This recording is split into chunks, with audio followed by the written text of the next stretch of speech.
Namaste everyone. Hi my dear student. Last class ನಾವು page number 59 ಮತ್ತು 61 ಪೇಜಲ್ಲಿ ಇರ್ತಕ್ಕಂಥ question and ಆನ್ಸರ್ಸ್ನ ಸಾಲ್ವ್ ಮಾಡಿದ್ವಿ. C next page number 63. Question number 1.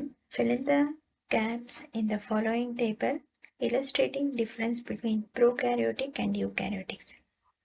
Prokaryotic ಮತ್ತು eukaryotic cellಗೆ ಡಿಫ್ರೆನ್ಸಸ್ನ ಬರೀರಿ ಅಂತ ಕೇಳಿದರೆ. C size is generally small, 1 to 10 micrometer, and 1 micrometer means 10 to the power of minus 6 meter. Eukaryotic cells size is generally large. ಅಂದರೆ ಇದರಲ್ಲಿ size small ಆಗಿರುತ್ತೆ prokaryotic ಸೆಲ್ಲಲ್ಲಿ. Eukaryotic ಸೆಲ್ಲಲ್ಲಿ size large ಇರುತ್ತೆ.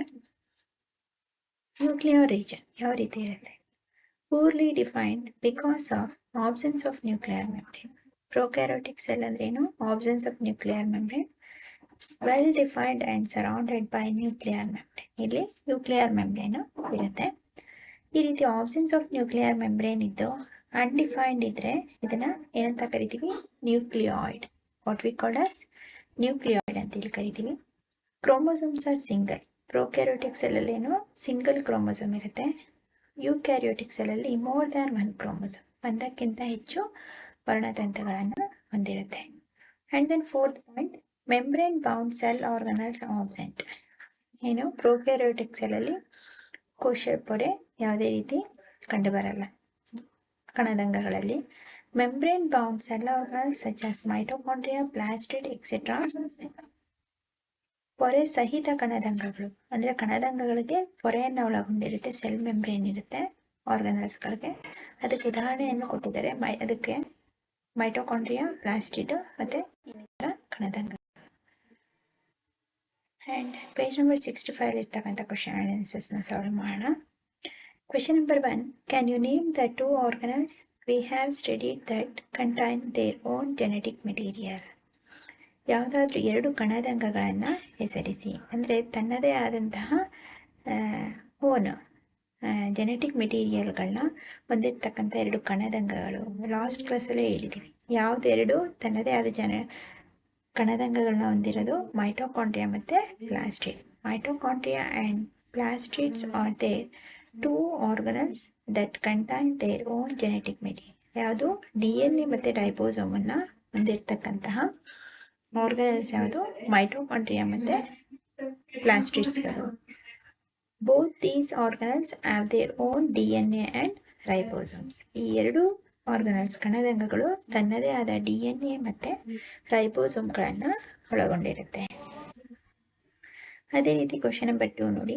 If the organisations of a cell is destroyed due to some physical or chemical influence, what will happen? ಅಂದರೆ ಜೀವಕೋಶಗಳಲ್ಲಿ ಕೆಲವೊಂದು ಕ್ರಿಯೆ ನಡಿಬೇಕಾದ್ರೆ ಸೆಲ್ಗಳು ಡಿಸ್ಟ್ರಾಯ್ ಆಗುತ್ತೆ ಎಂದು ಫಿಸಿಕಲ್ ಅಥವಾ ಕೆಮಿಕಲ್ ಇನ್ಫ್ಲುಯೆನ್ಸಿಂದ, ರಾಸಾಯನಿಕ ಮತ್ತು ಭೌತ ಕ್ರಿಯೆಗಳಿಂದ. ಹೇಗಾಗುತ್ತೆ? ವಾಟ್ ವಿಲ್ ಹ್ಯಾಪನ್ ಅಂತ. See answer. Cell is the smallest unit of life. ಜೀವಕೋಶದಲ್ಲಿ ಜೀವಿಗಳ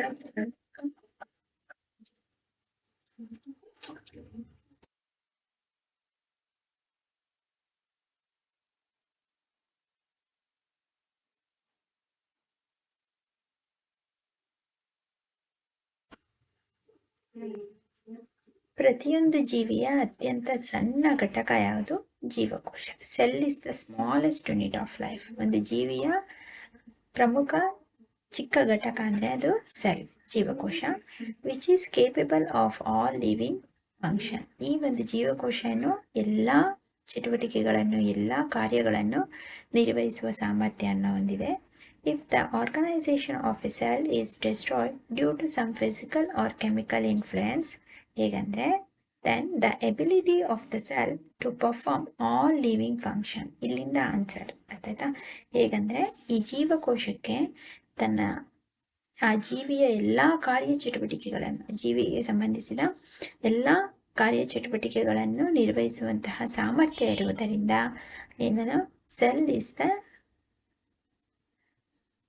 organizing destroyed to do some physical and chemical influence such as respiration. ಉದಾಹರಣೆಯನ್ನು ಕೊಡ್ತಿದ್ದಾರೆ. ರೆಸ್ಪಿರೇಷನ್ ಉಸಿರಾಟ ಕ್ರಿಯೆ, ನ್ಯೂಟ್ರಿಷನ್ ಪೋಷಣಾ ಕ್ರಿಯೆ, ಎಕ್ಸ್ಕ್ರೀಷನ್ ವಿಸರ್ಜನಾ ಕ್ರಿಯೆ ಎಕ್ಸೆಟ್ರಾ. ಈ ರೀತಿ ಅಂದರೆ ಅದೊಂದು ಜೀವಕೋಶ ಅಂದರೆ ಉಸಿರಾಟವನ್ನು ನಡೆಸುತ್ತೆ, ಪೋಷಣೆಯನ್ನು ಮಾಡುತ್ತೆ, ಬೇಡವಾದ ವಸ್ತುಗಳ ತ್ಯಾಜ್ಯ ವಸ್ತುಗಳನ್ನು ಹೊರಗಾಕುತ್ತೆ, ಎಕ್ಸ್ಕ್ರೀಷನ್ ಮೂಲಕ ಎಕ್ಸೆಟ್ರಾ ವುಡ್ ಬಿ ಅಫೆಕ್ಟೆಡ್. ಈ ರೀತಿ ತನ್ನ ಕಾರ್ಯವನ್ನು ನಿರ್ವಹಿಸುತ್ತೆ. ಆಯಿತಾ? See next question number 3 ನೋಡಿ. Why are lysosomes are known as suicide bags? Lysosome ಕಣದಂಗವನ್ನು ಆರ್ಗನಲ್ನ ಸೂಸೈಡ್ ಬ್ಯಾಗ್ ಆತ್ಮಹತ್ಯಾ ಸಂಚಿ ಅಂತೇಳಿ ಯಾಕೆ ಕರಿತೀವಿ ಅಂತೇಳಿ. See lysosome are membrane bound vesicular structure ಪೊರೆ ಸಹಿತ ಕಣದಂಗ ಆಗಿದೆ. That contain powerful digestive enzymes. ಏನು ಈ ಲೈಸೋಸೋಮ್ಗಳು ಜೀರ್ಣಕ್ರಿಯೆಗೆ ಸಂಬಂಧಿಸಿದಂತಹ ಜೀರ್ಣಕಾರಕ ಕಿಣ್ವಗಳನ್ನು ಹೊಂದಿರುತ್ತೆ. ಆಯ್ತಾ? ಈ ಜೀರ್ಣಕಾರಕ ಕಿಣ್ವಗಳಿರೋದ್ರಿಂದನೇ ಲೈಸೋಸೋಮ್ಗಳು ಬೇಡವಾದ ಎಲ್ಲ ವಸ್ತುಗಳನ್ನು ಜೀರ್ಣಿಸಿ ಅದನ್ನೆಲ್ಲ ತಾನೇ ನುಂಗ್ಕೊಂಡ್ಬಿಡೋದು. These enzymes are capable of breaking down any foreign or food particles or microbes entering the cell. ಜೀವಕೋಶದ ಒಳಗೆ ಬರ್ತಕ್ಕಂತಹ ಪರಕೀಯ ವಸ್ತುಗಳನ್ನು, ಅನೇಕ ಮೈಕ್ರೋಬ್ಸ್ಗಳನ್ನು ಅಂದರೆ ಬ್ಯಾಕ್ಟೀರಿಯಾಗಳನ್ನು ಇರ್ಬೋದು, ಸೂಕ್ಷ್ಮಾಣು ಜೀವಿಗಳನ್ನು ಇರ್ಬೋದು, ಆಹಾರದ ಮೂಲಕ ನಮ್ಮ ದೇಹಕ್ಕೆ ಸೇರುತ್ತಲ್ವ, ಆ ಬೇಡವಾದ ಬ್ಯಾಕ್ಟೀರಿಯಾ, ಸೂಕ್ಷ್ಮಾಣು ಜೀವಿಗಳು, ಪರಕೀಯ ವಸ್ತುಗಳು ಏನಾದರೂ ಜೀವಕೋಶದೊಳಗೆ ಬಂತು ಅಂದರೆ ಈ ಡೈಜೆಸ್ಟಿವ್ ಎನ್ಸೈಮ್ಸ್ ಮೂಲಕ ಆಗ್ತಿದೆಯಾ, ಈ ಜೀರ್ಣಕಾರಕ ಕಿಣ್ವಗಳ ಸಹಾಯದಿಂದ ಏನು ಮಾಡುತ್ತೆ, ಅವೆಲ್ಲವನ್ನು ಬ್ರೇಕ್ ಡೌನ್ ಕೊಂದು ಹಾಕುತ್ತೆ, ನಾಶ ಮಾಡುತ್ತೆ. Sometimes lysosomes can cause self-destructions of cell by releasing these digestive enzymes within the cell.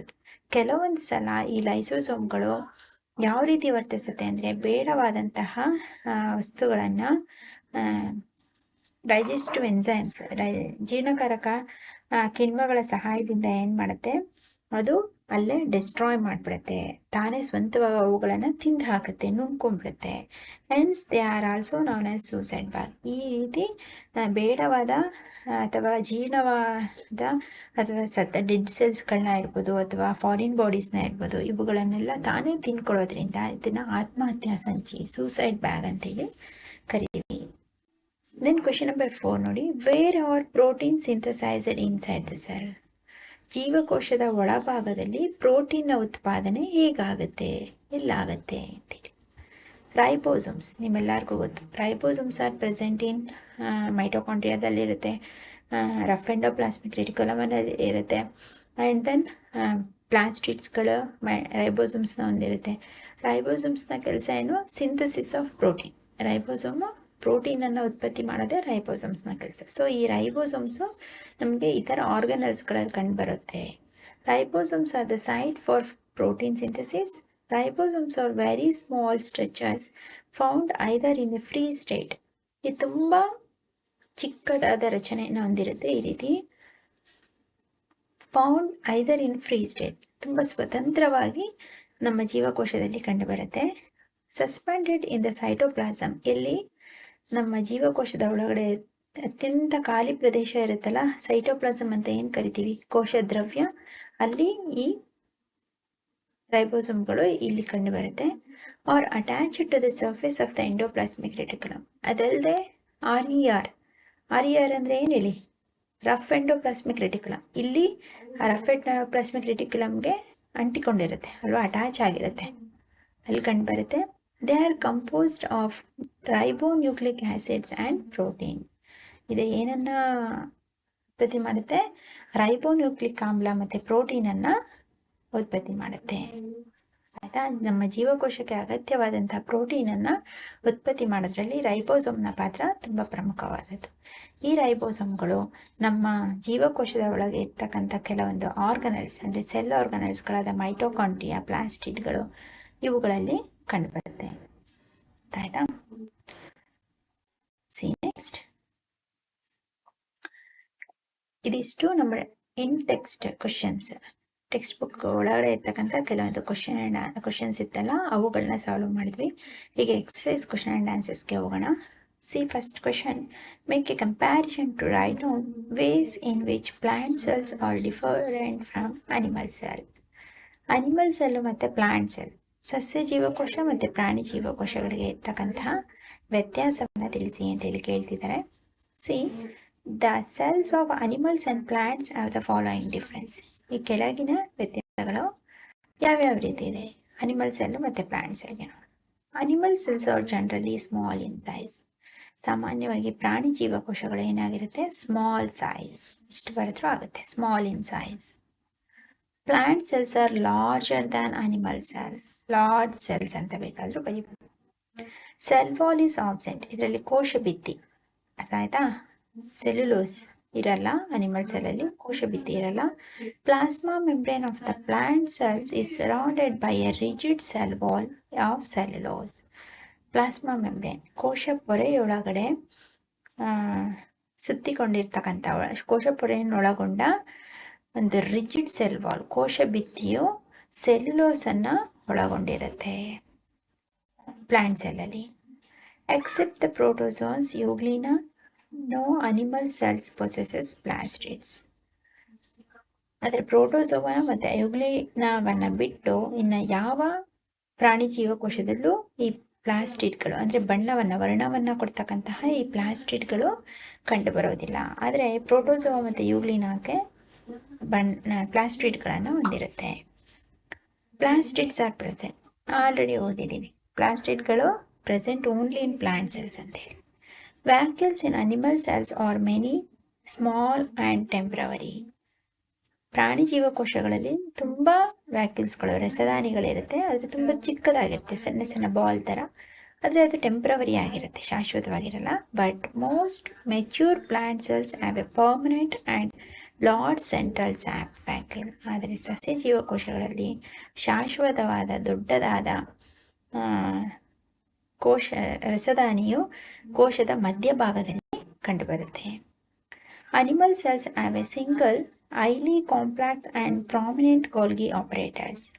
ಪ್ರಾಣಿ ಜೀವಕೋಶದಲ್ಲಿ ಒಂದೇ ಒಂದು ಗಾಲ್ಗಿ ಸಂಕೀರ್ಣ, ದೊಡ್ಡದಾದ ಸಂಕೀರ್ಣ ಗಾಲ್ಗಿ ಸಂಕೀರ್ಣ ಕಂಡುಬರುತ್ತೆ. Plant cells have many simpler units of Golgi operators called dictyosomes. ಆದರೆ ಸಸ್ಯ ಜೀವಕೋಶಗಳಲ್ಲೇನು ಅನೇಕ ಗಾಲ್ಗಿ ಸಂಕೀರ್ಣಗಳು ಕಂಡುಬರುತ್ತೆ, ಅವುಗಳನ್ನ ಡಿಕ್ಟಿಯೋಸೋಮ್ಸ್ ಅಂತೇಳಿ ಕರಿತೀವಿ. Animal cells have a centrosome and centrioles. Animal ಸೆಲ್ಸಲ್ಲಿ, ಪ್ರಾಣಿ ಜೀವಕೋಶದಲ್ಲಿ ಸೆಂಟ್ರೋಸೋಮ್ ಮತ್ತು ಸೆಂಟ್ರಿಯೋಲ್ಸ್ ಇರುತ್ತೆ.